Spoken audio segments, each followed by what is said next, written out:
And so now before the break, we will hear another. So you can go, and then we will hear another keynote of another competition authority, very important one. So Thibaud Vergé, who is the vice chair of the l'Autorité française de concurrence. Thank you very much for being with us. So thank you, Alexandre, and so thank you for the invitation to talk to all of you today. So speaking after Axel, I will try. I'm not going to repeat anything that Axel said on the interactions between national agencies and the Commission and the DMA. So I'm not going to talk about the DMA and disappoint you all, but I'll do it quickly so that you can have your coffee break soon. So I'll just take a few steps back. So going back to before the DMA, and really, so talking just about how to preserve competition in digital markets in general. So interactions between what we've done, what we are still doing, and the DMA. And so first, just remember what's at stake here. So you all know that. So I'll go back quickly to the economics of it. But digital markets are not usual markets. They present specific challenges. They evolve rapidly, so we need to intervene as soon as we can, and I'll go back to that. They exhibit strong network effects, so direct or indirect network effects, and so that creates a completely different competitive dynamics with the risk of entrenched dominant positions that we need to be aware of. So the idea is really here to think about what we want to do to protect competition in these markets where you have large ecosystems that have been built around. The second thing I want to so digitalization or digital markets are reshaping our economies. So even more now that AI is coming. So I think it's just been mentioned a few minutes ago. And it's not only AI, it's possibly new technologies that will come in the future. So we know new business models are coming. Productivity may grow at an even faster rate. So there are lots of possible efficiencies, and we need to be aware of that. There are clear efficiencies with these new technologies, and we need to balance.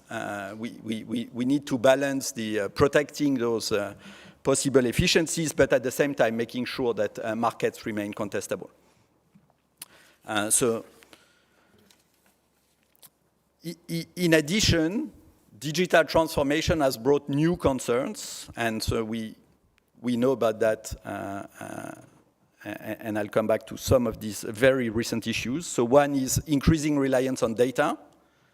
So many of the new business models are data-driven. So there are lots of issues on, so data is now a key parameter of competition. And that has strong implications, not only for market power, but for many other issues. So consumer privacy was mentioned, and that's clearly one of them.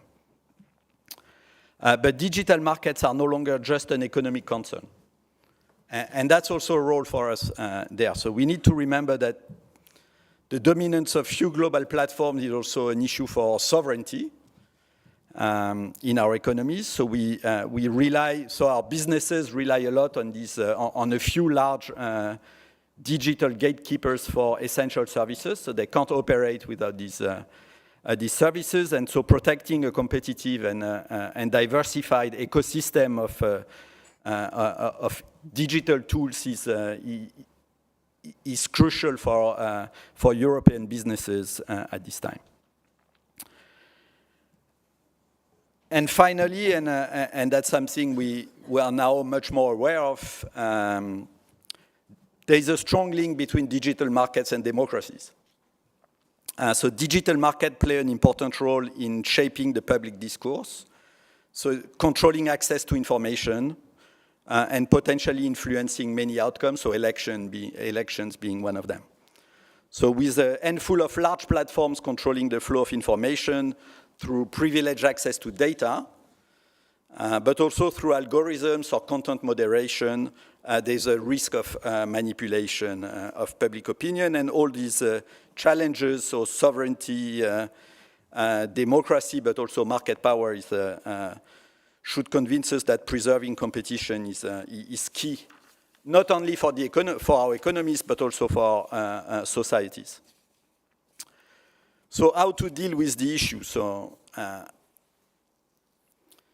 DMA is the new tool, but we still have many tools in our toolbox, and competition policy is key, and especially for national agencies, competition policy will remain, traditional competition policy will remain at the forefront. So Axel mentioned the possible links between national agencies and the Commission, and I totally agree with what has been said, but let's be really honest. I heard that the Commission is understaffed and needs the support of national agencies to run these DMA investigations, but we are also understaffed. So if I look at our agency, what do we have? We have about 70 case handlers in antitrust units. And these 70, so they deal with antitrust cases. They also deal with sector inquiries or sector investigations that we run maybe 1, 2, 3 a year. And all the opinions we have to write for the government on public policies. So it's extremely difficult to imagine that we are going to be able to second multiple case handlers to the Commission to run DMA investigations. So it's obvious we are going to interact with local businesses on DMA issues, but it's unlikely that we are going to run DMA investigations for the Commission. So we are happy to support, but we probably won't be proactive on that side in the first place. So we are still continuing to run our 102 investigations as before, and that will still be the key tool in our toolbox to deal with anti-competitive practices in the digital sector. But even within that restricted set, so 102, we have many tools. And we've used all of them in the recent past. So we are running investigations. So we are currently investigating the ATT changes made by Apple in on their iOS and iPadOS in 2021. So we are not the only one in Europe. So there might be issues. There are discussions on why it's run by national authorities. There are links with the DMA, but the choice has been made a while ago to let national agencies deal with that. So we are going to. So we expect the decision to be published very soon now. We also have another rather powerful tool, or extremely useful tool in our toolbox, and that allows us to intervene pretty early in markets, and these are interim measures. And we've made use of interim measures in the past in digital markets. Recently, in 23, we imposed measures to Meta on the online ad verification market. So the case is still ongoing on the merits, but at least we know we can, if we believe there is a risk, we can intervene early, look at the case on the merit, taking a bit more time, and then decide without coming up too late. So we've had earlier investigations against other platforms in the past where interim measures have been granted to plaintiffs. We have possibility of settlement, so that's also a way to intervene to have a quick decision. So in 21, we reached a settlement with Google on self-preferencing in the online advertising sector. So that led to commitments regarding Google's ad services and the sales platform AdX. A year later, we accepted commitments offered by Meta to address concerns in the non-search related online markets.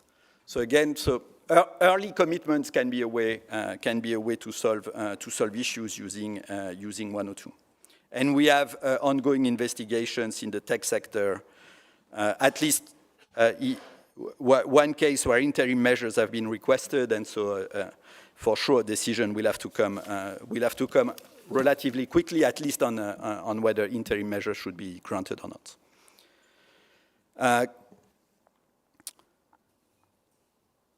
So now let me finally talk a bit about the DMA, because I know you're all here essentially to talk about the DMA this afternoon.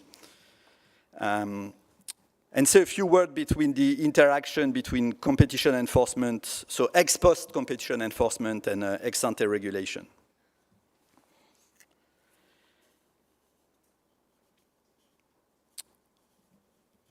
So let's be quick. So the obligations that are contained in the DMA are based on, in a sense, on previous experience. So that means that DMA only deals with a restricted set of possible of types of behavior by an identified platforms for only identified core platform services. So it's not going to deal with everything.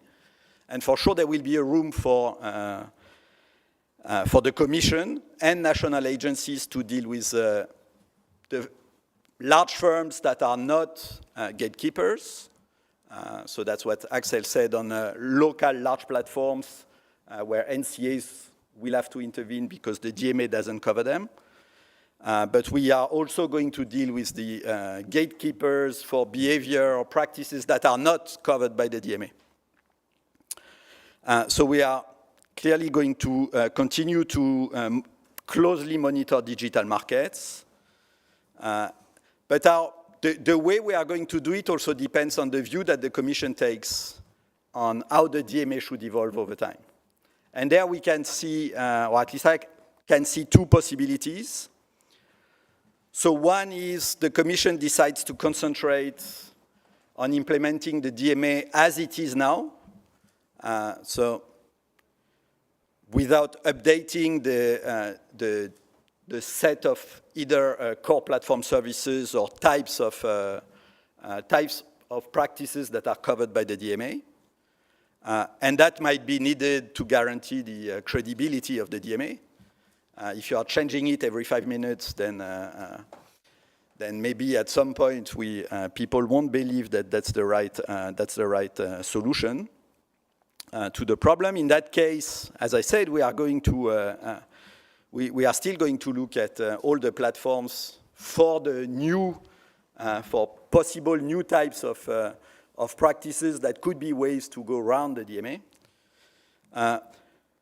Or the Commission is going to decide to transform the DMA, so including new platforms, new practices or new services, and there we believe that some could easily be added. So I think Chiara mentioned the link with AI and cloud services, and I think we clearly advocated for that in our recent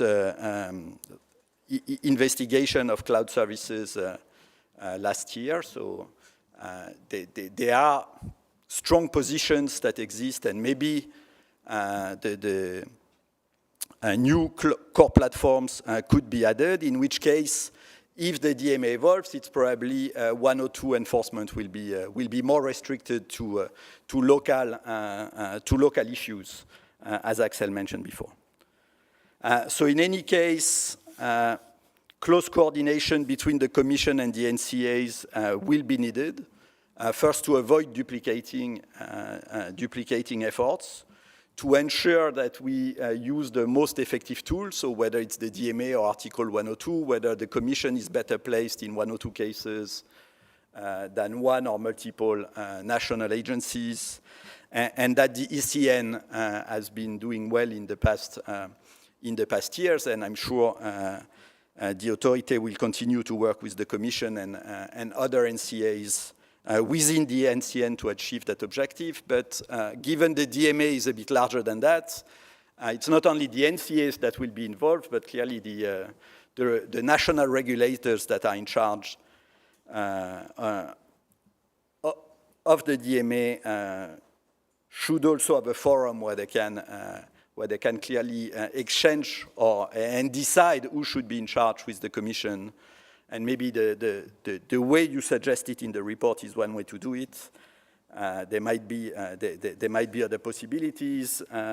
So it depends on who are exactly the regulators that have to be involved. Some of these European networks of regulators already exist, so maybe there's no need to create a new one. But clearly, we need to continue to interact over this implementation of the two sets of tools. Thank you.